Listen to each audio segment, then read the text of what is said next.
Hello, I am Remo Yes Man, and we are back with some more Starfield. And I think it's become pretty evident at this point that Starfield has been a commercial flop.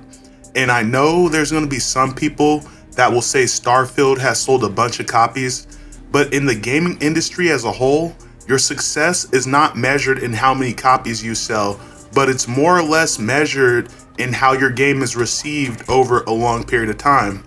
Starfield has been out for a pretty decent amount of time at this point, and I think it's fair to say that the game is flopped.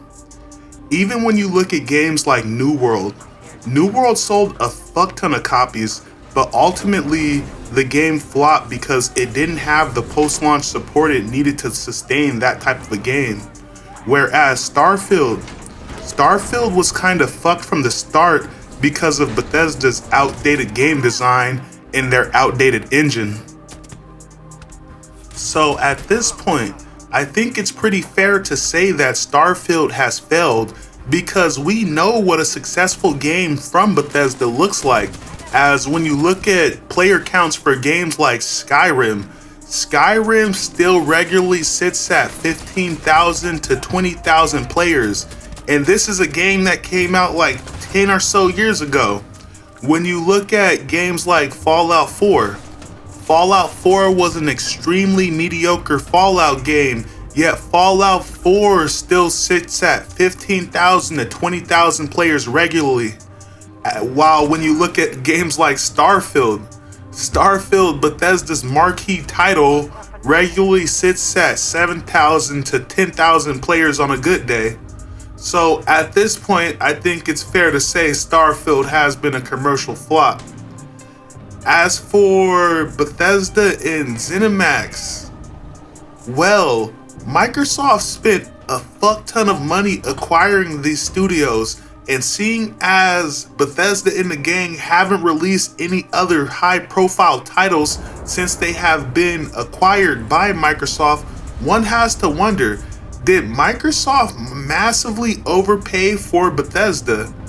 I think we all know the answer to that. Motherfucking maybe. No, but honestly, I don't know if Microsoft massively overpaid for Bethesda, but when you look at how Bethesda and the boys have been performing since they've been acquired by Microsoft, you almost feel like there is a high likelihood that Microsoft massively overpaid for Bethesda, but of course, we don't have the most up-to-date sales figures for Bethesda since that shit's not publicly available and Microsoft keeps all that shit internal. So all we can do is crunch the numbers from previous year's data and see if we can figure out if Microsoft massively overpaid for Bethesda. So if we look at when Microsoft acquired Bethesda and their parent company Zenimax, Microsoft acquired both Bethesda and Zenimax in March of 2021. That is almost 3 years ago at this point in time. Microsoft paid roughly $7.5 billion to $8 billion for both Bethesda and Zenimax. Well, in 2019, Bethesda had a net worth of roughly $2.5 billion. That net worth would increase in 2020 and they would be valued at roughly $3 billion. While in 2021, Bethesda would still be valued at roughly $3 billion. While in 2018, Zenimax had a net worth of roughly $4 billion. That net worth would increase to $5 billion in 2020 and $5.7 billion by 2021. And remember, this is Bethesda's parent company, so some of that revenue is coming from Bethesda, but not as much as you may think. It would appear that only 10 to 15 million in revenue was coming from Bethesda, so it's pretty fair to say that Zenimax was doing a lot of work on their own. So with that information in hand, and considering the fact that with the acquisition of Bethesda and Zenimax, Microsoft also acquired studios like Arcane, Tango Gameworks, id Software, Machine Games, as well as other studios, I think it's pretty fair to say that Microsoft probably didn't overpay for Bethesda and Zenimax. Now, they may not have overpaid for Bethesda and Zenimax, but that doesn't necessarily mean that the price of admission was worth it, because yes, Microsoft now owns Bethesda and Zenimax and all their studios as well as all their IPs. But how much revenue are these studios really generating? And if you aren't generating a lot of revenue, at the very least, are you at least putting out quality games? Well, exact sales figures from Microsoft aren't available on the internet, but I did manage to find a little something.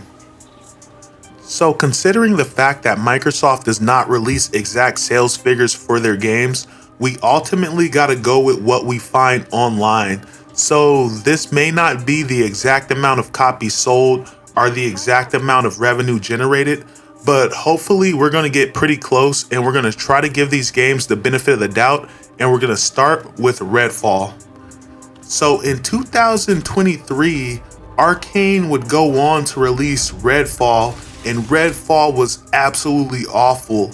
I actually have a video review of Redfall on my channel if anybody's interested. But one thing's for damn sure, Redfall sucked donkey balls. And everywhere I look online, it says the game sold no more than 70,000 copies. So let's be generous and say Redfall sold a little over double that at 150,000 copies. Well, even if it sold 150,000 copies, that is still absolutely abysmal for a game that is supposed to be a AAA game. Now, on a more positive note, in September of 2021, Arcane would actually release Deathloop, and Deathloop was actually pretty good. Now, it says that Deathloop sold 5 million copies, and that's actually pretty astounding to me because Deathloop is pretty good, but it's not 5 million copies good. Like, that has to be mixed in with Game Pass or some shit because there's no way that game sold 5 million copies. Tango Gameworks would go on to release Ghostwire Tokyo in May of 2022, but this game was actually a PlayStation exclusive, so they kind of dropped the ball with that one, but hey, at least Microsoft honored that. And they say that Ghostwire Tokyo reached 6 million players, but in the same article, it goes on to explicitly state that 6 million players doesn't necessarily equate to 6 million copies sold. And on top of that, the general consensus about Ghostwire Tokyo is the game was actually pretty mid. I did not play Ghostwire Tokyo, but I did watch a lot of reviews, and in almost everyone I watched, they said the game was just average. In fact, they said the game was average as fuck. So yeah, I never hopped on that one. Now look guys, the thing about a bad game is bad even if it sells a lot of copies, whereas a good game is always good even if it doesn't sell a lot of copies. It will eventually reach cult following status. So you can't really measure a good game in copies sold or players reach, which brings us on to our next game, Hi-Fi Rush.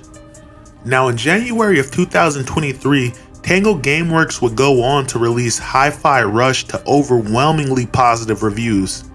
Now Hi-Fi Rush is a prime example of a great game that probably didn't reach the audience it should have. They say that Hi-Fi Rush reportedly only reached 2 million in sales, with that reportedly being mixed in with digital Game Pass subscription downloads. And according to Steam, the game only generated roughly 23 million in gross revenue. And I think it's fair to say that Hi-Fi Rush is such a good game that it should have generated a lot more than 23 million in gross revenue. This doesn't take into account what the game generated on Xbox, but many people laud the game as a Game of the Year contender, but unfortunately the game didn't get the recognition it deserved. Now Hi-Fi Rush is actually a really good game, but unfortunately the game is marred by being an Xbox exclusive, and that pretty much capped the amount of players it could reach, because it reached the amount of players it was going to reach on Steam, and it pretty much reached all the players it was going to reach on Xbox. But luckily, there's still hope for this game, as it is rumored that Hi-Fi Rush is planned to be ported to PlayStation as well as the Nintendo Switch. And Hi-Fi Rush absolutely deserves to be ported to PlayStation as well as the Nintendo Switch, because Hi-Fi Rush is such a good game. Imagine if they ported Starfield to the PlayStation and nobody bought that shit. That would be absolutely embarrassing. So there it is, guys. Based off of our research, I think it's fair to conclude that Microsoft actually did not overpay for Bethesda and Zenimax. But even though Microsoft did not overpay for Bethesda and the gang, I think it would be extremely disingenuous to say that Bethesda and Zenimax has generated anywhere near the amount of revenue that Microsoft has hoped for. Then on top of that, I think it would be extremely unfair to Microsoft to say that Bethesda and the gang have put out anywhere near the amount of quality games that Microsoft was hoping over the duration of time that these guys have been together. Because even if you're not generating a lot of revenue, at the very least, I'm sure Microsoft is hoping you're putting out quality games that will be under the Microsoft banner for a long time. But at the very least, one thing you can say about Microsoft is at least Microsoft is letting these guys work, and they're not laying off studios like Embracer. And don't get me wrong, they are doing some layoffs, but they're not absolutely laying waste to the industry like Embracer is.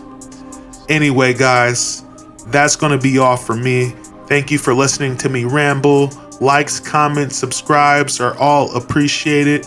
For more Starfield content, hit that subscribe button. Thank you guys for tuning in, and the best thing you can do for me is just to have a beautiful day. Peace.